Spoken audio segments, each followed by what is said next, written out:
Hey guys, welcome back to our YouTube channel Tech It Simple. Today, in this video, let's learn about how to open a bank account online on Bankwest Bank.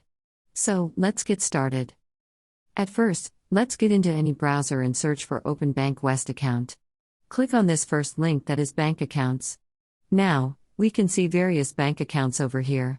Choose the bank account you want to open the bank account in and click on Learn More. Now, simply click on Apply Now.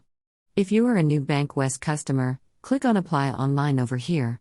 And if you already have an account, go for this one.